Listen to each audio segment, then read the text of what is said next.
Alright guys, welcome back. GM Light here. Today we're going to be talking about the 8th in the Saw franchise, Jigsaw. From 2017, this is when the franchise had a resurgence. I think that they were intending this to be a reboot to relaunch the franchise in a big way. And although it didn't work out, I still think that there's a lot that is commendable and very enjoyable about this movie. So let's get into it with the premise. Jigsaw is about, after a series of murders bearing all the markings of the Jigsaw killer, law enforcement officials find themselves chasing the ghost of a man who has been dead for over a decade, and they become embroiled in a new game that's only just begun. Is John Kramer back from the dead to remind the world to be grateful for the gift of life? Or is this a trap set by a killer with designs of his own? So after 7 years, this was a return to the franchise, which for me was very much awaited. I remember in like 2013, 2014, just looking up stuff like, could there be a Saw 8? Will there be a Saw 8? Will they make a Saw 8? And thankfully, eventually, I did get it in 2017. And although it does come all these years later, it feels like it pretty easily fits into this franchise tonally and aesthetically and everything. It fits in pretty well with the rest of the franchise, is pretty much what I'm trying to say. And it doesn't wholly set itself apart despite trying to feel different, but although it's not reinventing the wheel, I think that that's okay, and I think that it's a very welcomed addition to the franchise. So with this movie, when it first came out, especially what my main interest was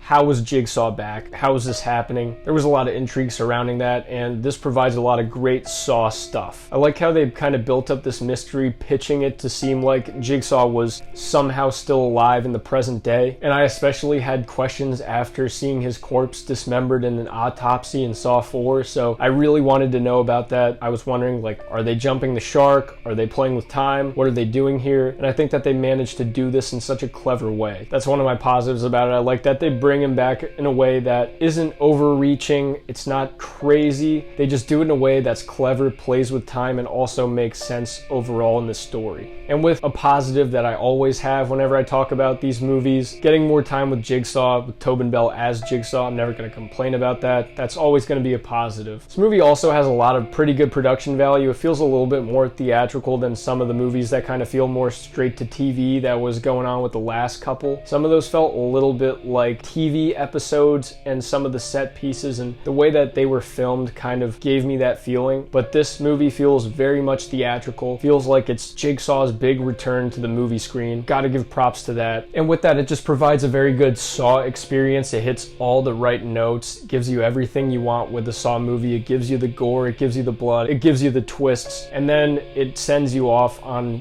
that epic finale song that always plays with Hello Zep. It's pretty much just a guide to anything you want in a Saw movie. It's like they made a list, made sure that they hit every note. And for better or worse, as someone who was desperately wanting the Saw series to come back, it gave me what I wanted, even if it was kind of more of just the same. There's some pretty fun and inventive set pieces that they have going on through this movie, and the barn setting too makes for a lot of fun traps and set pieces for this overall game. I really like the one with the silo and everything, when all the pitchforks and the saw blades and everything was coming down while they're trapped in the wheat. They use this setting very much to their advantage, and then they use farm tools and different things like that that are uniquely farm-based things to kind of take advantage of that premise and that overall set. And then also the big thing, the thing that I want to give it the most props for, is that they understood that bringing back this character of Jigsaw, that there was weight to it, and they treat his return with a lot of weight. The build up to Jigsaw's reveal it's exciting, it's earned, and I love that the way that they reveal him. It's just always so fun to get to see a character again when you never thought that you'd see them again. And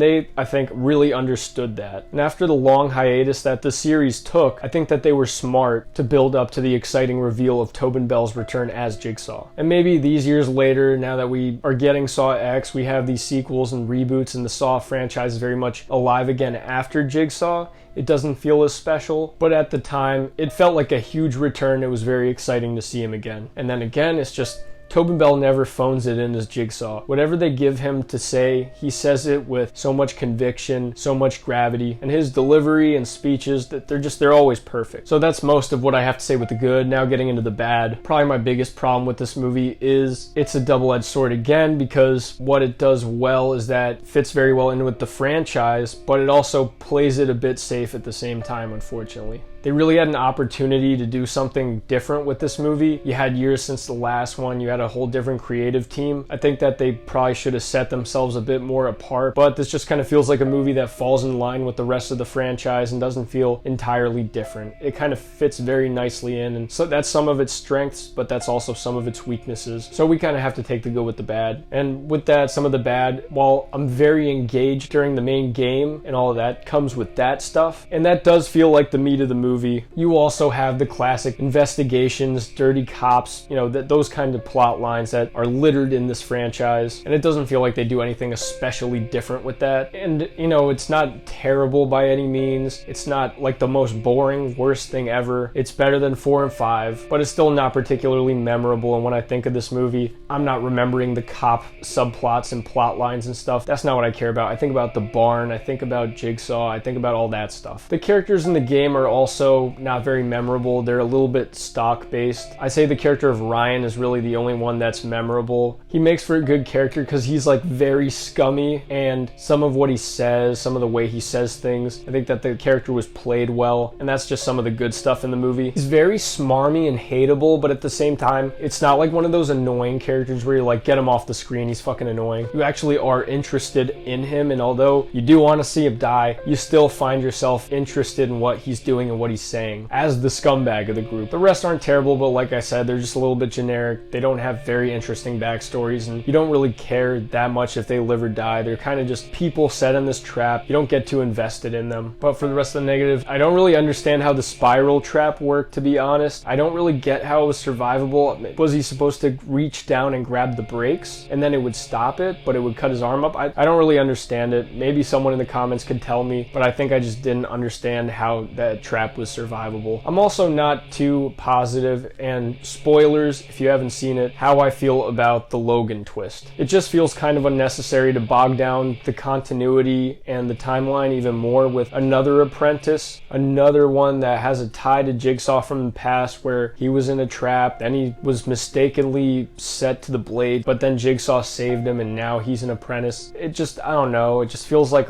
another stretch in this continuity, that there was this guy that we never knew about and we never saw him in any of the original movies because he was gone at war or something. I don't know. None of it made too much sense to me, and it just felt like another leap. Also too, they could have explored some more of what was going on at the end of Saw 7 to alleviate some of my criticisms with it, because they showed Dr. Gordon with a bunch of lackeys. So I guess it just felt odd to me that they would complicate things by introducing another outstanding apprentice that we never knew about, when they could kind of extend off of that plot line and show us what was going on there. Maybe part of my criticism with that too is the fact that it never really goes anywhere. This was probably supposed to be the springboard for a new franchise of Saw movies with Logan as the main apprentice, but obviously that didn't work out. So it just feels kind of null, and now we just have another apprentice running around somewhere that the Saw movies are probably never going to address again. It just makes things a little bit more difficult when they set up these apprentices and then they have them set on the loose, because I assume they wanted to make sequels, but then they decide to cut ties and go back to basics, and we're left hanging with another apprentice out there that we're never going to follow up with. It's what happened with 7, it's what happened with 8, it's what happened with 9, and now we're just going back to a prequel. So